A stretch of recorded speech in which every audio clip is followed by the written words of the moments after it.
അധ്യായം 7. ഇനി നിങ്ങൾ എഴുതി ചോദിച്ച കാര്യങ്ങളെപ്പറ്റി പ്രതിപാദിക്കുക. സ്ത്രീയെ സ്പർശിക്കാതിരിക്കുകയാണ് പുരുഷൻ നല്ലത്.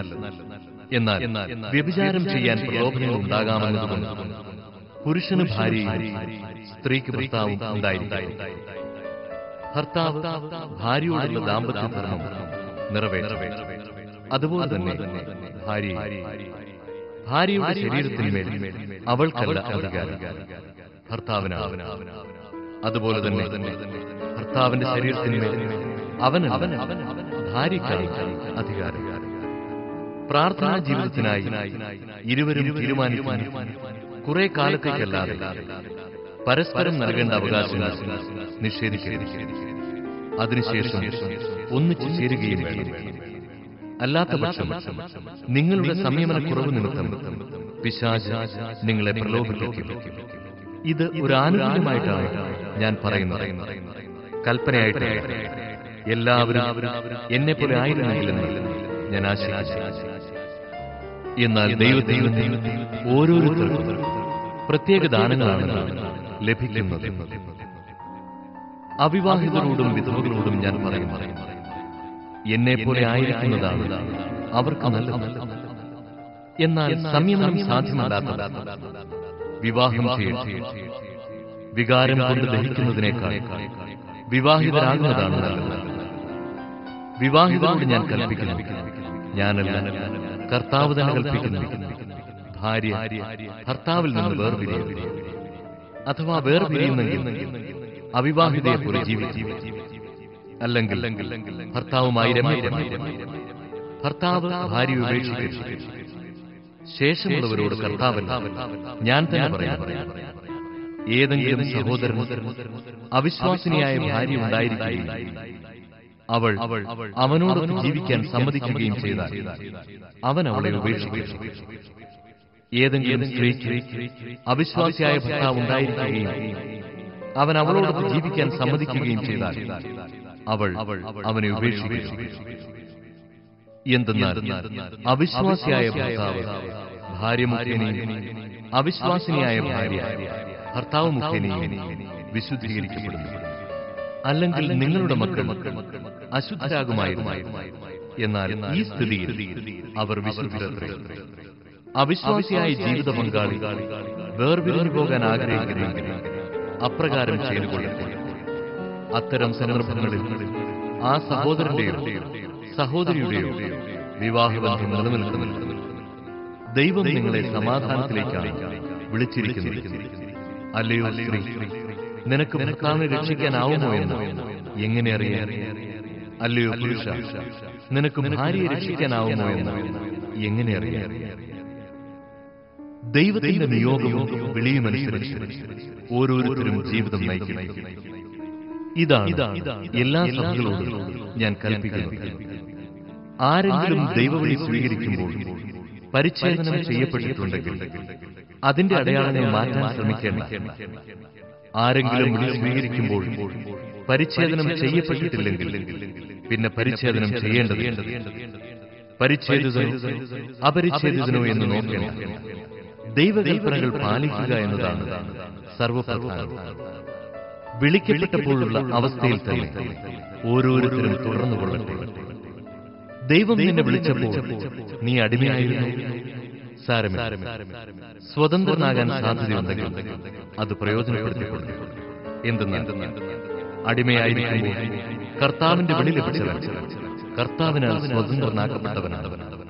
അതുപോലെ തന്നെ സ്വതന്ത്രനായിരിക്കുമ്പോൾ വിളി ലഭിച്ചവൻ ക്രിസ്തുവിന്റെ അടിമയുമാണ്. നിങ്ങൾ വിലയ്ക്ക് വാങ്ങപ്പെട്ടവരാണ്. നിങ്ങൾ മനുഷ്യരുടെ അടിമകളായി തീരരുത്. അതുകൊണ്ട് സഹോദരരെ, ഏതവസ്ഥയിൽ നിങ്ങൾ വിളിക്കപ്പെട്ടു ആ അവസ്ഥയിൽ ദൈവത്തോട് നിലനിൽക്കുന്നു. അവിവാഹിതരെ പറ്റി കർത്താവിന്റെ കൽപ്പനയൊന്നും എനിക്ക് ലഭിച്ചില്ല. എന്നാൽ വിശ്വസ്തനായിരിക്കാൻ കർത്താവിൽ നിന്ന് കരുണ ലഭിച്ചവനെന്ന നിലയിൽ എന്റെ അഭിപ്രായം ഞാൻ പറയുന്നു. ആസന്നമായ വിപൽസന്ധി കണക്കിലെടുക്കുമ്പോൾ ഓരോരുത്തരും ഇപ്പോഴത്തെ നിലയിൽ തുടരുന്നതായിരിക്കും നല്ലതെന്ന് ഞാൻ കരുതുന്നു. നീ സഭാര്യനാണെങ്കിൽ സ്വതന്ത്രനാകാൻ ശ്രമിക്കണം. വിഭാര്യനാണെങ്കിൽ വിവാഹിതനാവുകയും വേണം. നീ വിവാഹം കഴിക്കുന്നെങ്കിൽ അതിൽ പാപമാണ്. കന്യക വിവാഹിതയായ അവളും പാപം ചെയ്യുന്നില്ല.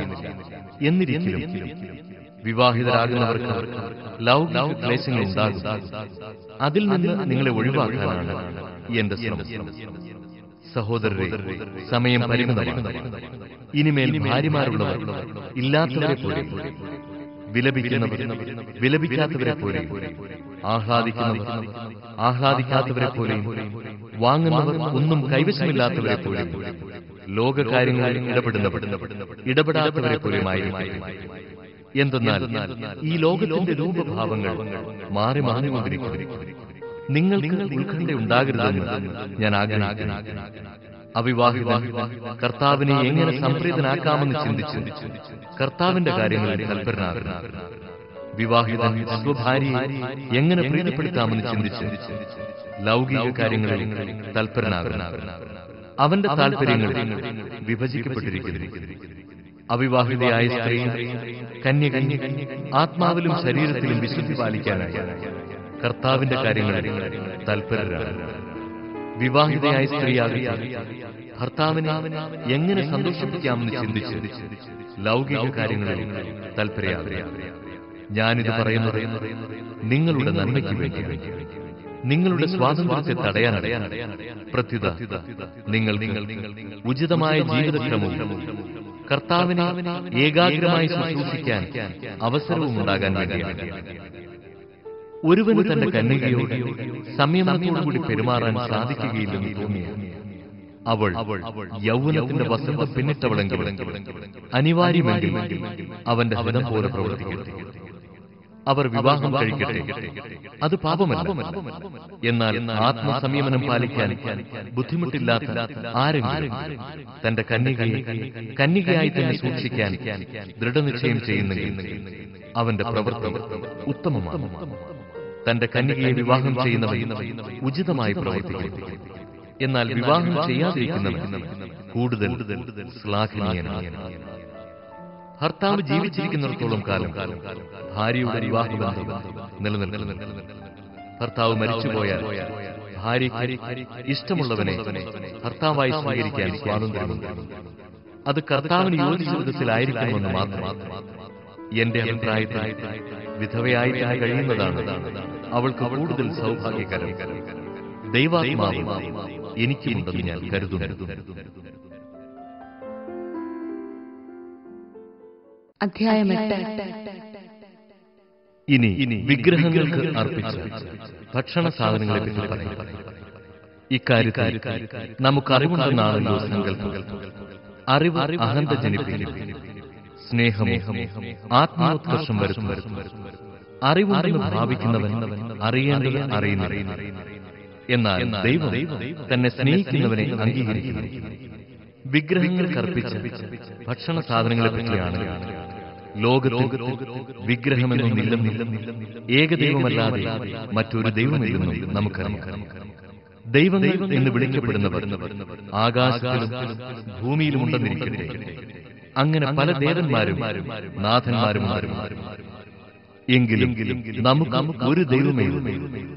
ആരാണ് സർവവും സൃഷ്ടിച്ചത്? ആർക്കു വേണ്ടിയാണോ നാം ജീവിക്കുന്നത്? ആ പിതാവ്. ഒരു കർത്താവെ നമുക്ക്. ആരിലൂടെയാണ് സർവവും ഉളവായത്? ആരിലൂടെയാണ് നാം നിലനിൽക്കുന്നത്? ആ യേശു ക്രിസ്തു. എങ്കിലും ഈ അറിവ് എല്ലാവർക്കും. ഇതുവരെ വിഗ്രഹങ്ങളുമായി ബന്ധപ്പെട്ട് ജീവിച്ച ചിലർ ഭക്ഷിക്കുന്നത് വിഗ്രഹാരാധകരുടെ മനോഭാവത്തോടെയാണ്. അവരുടെ മനസ്സാക്ഷി ദുർബലമാകുകയാണ്. അത് മലിനമായി തീരുന്നു. ഭക്ഷണം നമ്മെ ദൈവത്തോട് അടുപ്പിക്കുകയില്ല. ഭക്ഷിക്കാതിരിക്കുന്നതുകൊണ്ട് നമ്മൾ കൂടുതൽ അയോഗ്യരോ, ഭക്ഷിക്കുന്നതുകൊണ്ട് കൂടുതൽ യോഗ്യരോ ആകുന്നു. നിങ്ങളുടെ സ്വാതന്ത്ര്യം ബലഹീനം ഏതെങ്കിലും വിധത്തിൽ ഇടർച്ചയ്ക്ക് കാരണമാകാതിരിക്കാൻ സൂക്ഷിക്കണം. എന്തെന്നാൽ അറിവുള്ളവനായ വിഗ്രഹാലയത്തിൽ ഭക്ഷണത്തിനിരിക്കുന്നതായി ദുർബല മനസാക്ഷിയുള്ള ഒരുവൻ കണ്ടാൽ വിഗ്രഹങ്ങൾക്ക് അർപ്പിച്ച് ഭക്ഷണ സാധനം കഴിക്കാൻ അത് അവന് പ്രോത്സാഹനമാകുകയില്ല.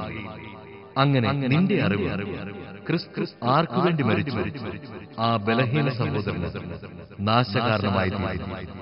ഇപ്രകാരം സഹോദരർക്കെതിരായി പാപം ചെയ്യുമ്പോഴും അവരുടെ ദുർബല മനസാക്ഷിയെ മുറിപ്പെടുത്തുമ്പോഴും നീ ക്രിസ്തുവിനെതിരായി പാപം ചെയ്യുന്നു. അതിനാൽ ഭക്ഷണം എന്റെ സഹോദരൻ ദുഷ്പ്രേരണയ്ക്ക് കാരണമാകുന്നു. അങ്ങനെ സംഭവിക്കാതിരിക്കാൻ വേണ്ടി ഞാൻ ഒരിക്കലും മാംസം ഭക്ഷിക്കുകയില്ല.